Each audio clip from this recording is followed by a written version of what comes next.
Cher prof, mon père veut qu'après mon bac plus 12, je bosse comme un dingue, même si je dois tomber malade et gagner une misère. Que faire? Ben, t'as qu'à devenir chercheur. Voilà un beau métier qui demande beaucoup de sacrifices pour des clopinettes.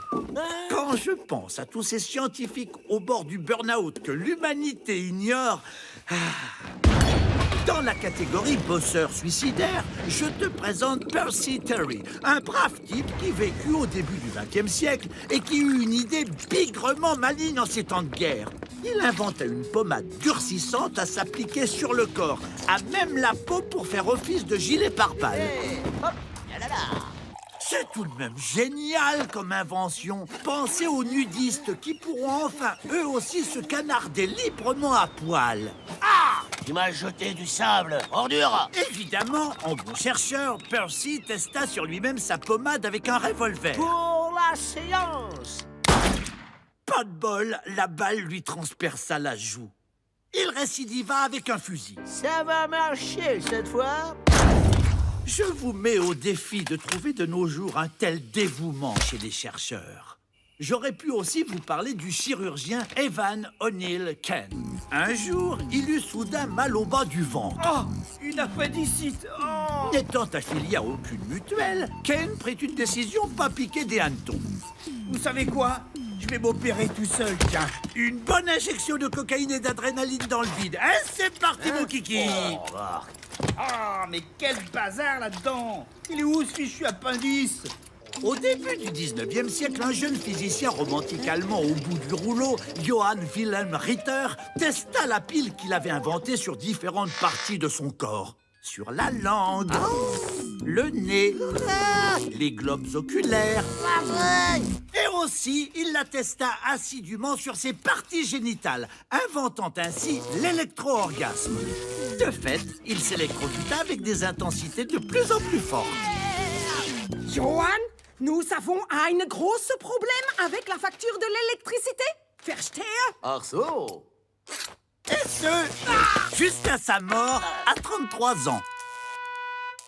Donc, mon petit Gattaz, votre papa, hein, dites-lui d'y aller mollo niveau zèle au travail. Et puis, plutôt que vous tuer à la tâche... Papé, tu mourras, Mohamed, sur arte.tv. Avec ça, c'est sûr, faut mourir moins bête. Mais bon, vous mourrez quand même, hein? Cher prof, si je bosse dur et que je choisis science, option paléontologie, est-ce que je peux avoir une vie aussi formidable qu'Indiana Jones? Oh, vous croyez que tous les scientifiques ont la même chance qu'Indiana? Alors, vous ne connaissez pas l'expédition de Guillaume le Gentil. En 1760, ce sympathique astronome eut une super idée. Mère, je pars aux Indes observer le passage de Vénus devant le Soleil. Prudent, il se mit en route 1 an avant la date de l'événement. À l'époque, sans le canal de Suez, un tel voyage était très long. Si long que le fameux jour du passage de Vénus devant le Soleil. Le Gentil était encore en mer, où il était impossible de faire des mesures correctes. Aïe! Heureusement, le Gentil était du genre optimiste. Je vais attendre ici le prochain passage de Vénus, dans 8 ans. Il se fabriqua un observatoire en Inde et attendit patiemment 8 longues années, jusqu'au jour où Vénus arriva, mais derrière un nuage.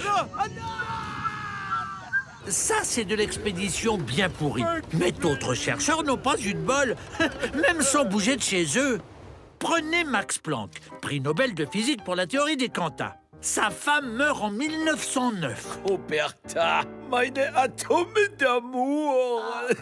Puis son fils est tué pendant la Première Guerre mondiale.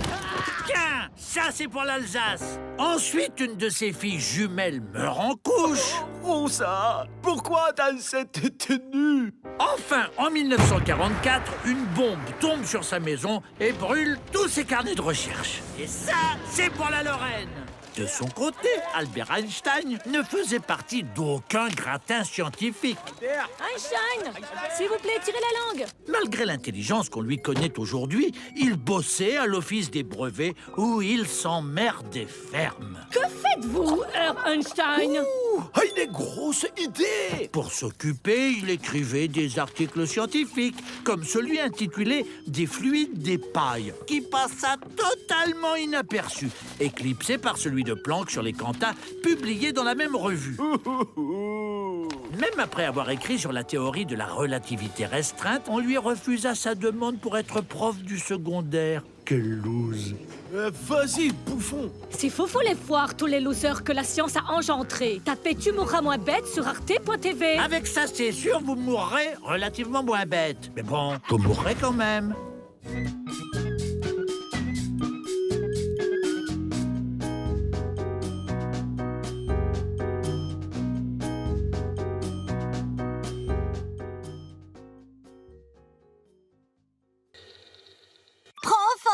C'est quoi les Ig Nobel? Les prix Ig Nobel récompensent de vraies recherches scientifiques qui paraissent complètement tarées, mais qui, en fait, répondent à l'intrinsèque étrangeté de la vie. C'est-à-dire? En gros, c'est comme les Nobel, mais pour des recherches cheloues.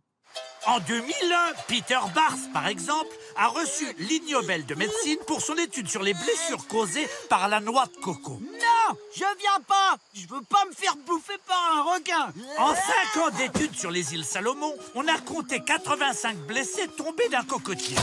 16 par chute de noix de coco et 3 par chute du cocotier lui-même. Ce qui rend le cocotier bien plus dangereux que le requin. Coup de cœur pour celui décerné à l'équipe du docteur Fesmire en 2006. Je vais stimuler votre nerf vague pour ralentir votre rythme cardiaque et ainsi arrêter votre hoquet. Ça a l'air super. En effet, ils ont découvert qu'on peut soigner le hoquet vraiment persistant grâce au toucher rectal. Comment une telle idée lui est-elle venue à l'esprit? Ça, c'est le mystère. Ah bah voilà. Ah, tenez, le docteur Guntlar. Un peu de thé dans votre mort, Aurore. Lui a reçu le prix Ig Nobel de médecine pour son étude « L'effet de la musique country sur le suicide ». Vous vous sentiez A. Heureux comme tout. B. Déprimé. C. Vous préférez encore écouter du reggae. Je veux crever. Les Ig Nobel n'existent que depuis les années 90, mais il y en aurait plein à décerner a posteriori. Mention spéciale au psychiatre Milton Rockich, qui avait dans son service 3 malades qui se prenaient pour Jésus-Christ. Alors, salut. Je m'appelle Clyde de Nazareth. Moi, c'est Léon, fils de Dieu. Thierry, l'élu. J'espère qu'en confrontant ces 3 garçons, ça les aidera à guérir. Qu'est-ce qui se passe quand on confronte 3 Christ? Petit A, il s'entretue par crucifixion. Petit B, il multiplie les pains à la cantine. Petit C, il se passe que dalle. Pardonne-leur. Ils savent pas ce qu'ils font. C'est lassé, il se passe rien, car chacun pense que les autres sont des imposteurs. Les 2 autres, là, docteur, ils sont morts. Hein. Mais des robots ont pris le contrôle de leur corps et ils leur font dire n'importe quoi. Si vous pensez encore que tous les chercheurs ont une dignité, tapez Tu mourras moins bête sur arte.tv. Avec ça, c'est sûr, vous mourrez moins bête, mais bon, vous mourrez quand même.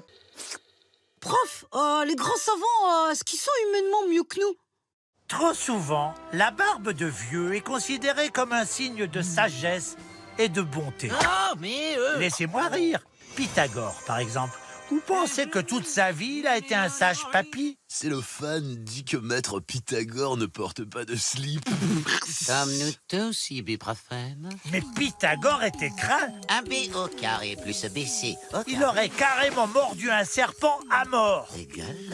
Ah, mon triangle. Cache-toi, fils du diable. Laissez tomber, médiocre profane. Seuls les dieux me comprennent. Pourtant, son théorème est aujourd'hui enseigné à des demi-dieux de 4e. Enseigner à des baudets de 13 ans. Impossible. Tenez, un autre exemple. Newton, un type avec de si beaux cheveux, il était forcément de compagnie agréable et érudite. Dans mon théorème des binômes, les coefficients binomiaux qui... Oh, peu cher. Mais c'est bien sûr. En réalité, il était triste, paranoïaque. Je vais te buter. Newton a fait sur lui quelques expériences qui, aujourd'hui, lui vaudraient un petit séjour en hôpital psychiatrique. Et si je me plantais ce poinçon entre mon œil et l'os? Cher journal, je crois que j'ai déconné, hein? Une autre fois, il décida de fixer le soleil aussi longtemps que possible, afin de voir les effets que cela avait sur la vision. Eh oui, mais il dut rester 3 jours dans une pièce obscure pour s'en remettre. Oops, I did it again. Newton a quand même fait de grandes découvertes sur la gravité, les calculs infinitésimaux, et il calcula même la date du retour du Christ. Sapristi, Jesus reviendra en 2017 sous le nom de Emmanuel Macron. Oui, parce qu'en plus, en bon alchimiste, Newton avalait du mercure. Pam, pam, pam, pam. On pourrait aussi penser que les savants ne rêvent que de reconnaissance. C'est mal connaître Dirac. Dirac était un génie terriblement réservé, qui aimait la physique, Chopin et Mickey Mouse. Que dis-tu, Mickey? Il existerait une antiparticule associée à l'électron. Dirac a découvert une équation faisant un lien entre la relativité et la mécanique quantique. Dirac! Ce qui lui valut en 1933 le prix Nobel, qu'il alla chercher avec sa maman quand il était timide. Si vous êtes fou du dossier psychiatrique de Newton, tapez « Tu mourras moins bête » sur arte.tv. Avec ça, c'est sûr, vous mourrez moins bête. Bon, vous mourrez quand même. Mes enfants seront médecins ou chercheurs parce que ce sont des métiers sérieux et dignes, n'est-ce pas? Mais d'où vient cette idée que parce qu'ils ont découvert des trucs géniaux, les chercheurs sont forcément sérieux? En route vers le XVIIe siècle. Voici Hennig Brandt. En 1669, il eut une idée pour le moins un peu punk. Je vais distiller de l'or Super! à partir de mon urine. Brandt rassembla 50 seaux d'urine qu'il laissa s'évaporer. Je vais être riche.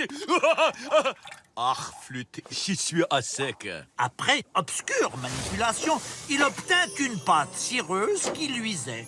Oh!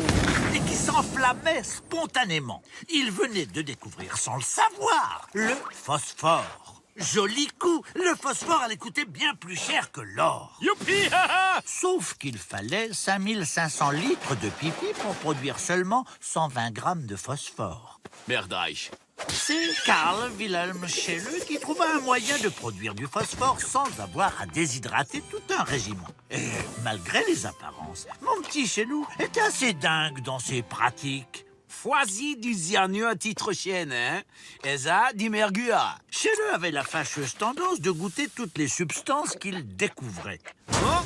Sans doute totalement pété, il était incapable de faire part de certaines de ses découvertes, dont celle du chlore. Le chlore, ça pique un peu, gras. C'est 30 ans plus tard qu'un certain Humphrey Davy découvrit le chlore pour de bon. Miséricorde. Mais, comme on dit en sciences fondamentales, c'est celui qui le dit qui est. Car Davy, lui, se shootait au gaz hilarant. Ah, c'est vrai que le chlore, c'est rigolo. On pense qu'il en mourut. À la même période œuvrait Carl von Linné, le naturaliste suédois connu pour son système de classification des espèces. Margaritus jardinum. Un grand homme, certes. Pourtant, c'était un gros obsédé. Comment l'avez-vous baptisé, maître Linné? C'est une Clitoria ternata. Ça sent fort, hein? Il aimait donner des noms charmants aux diverses espèces de moules. Vulva. Pareil pour les palourdes. Pubès. Anus. Oh. Labia. Oh. Hymen. Oh. Si vous voulez encore plus de scientifiques qui mangent, sniffent ou boivent tout ce qu'ils recherchent, tapez Tu mourras moins bête sur arte.tv. Avec ça, c'est sûr, vous mourrez moins bête. Mais bon, vous mourrez.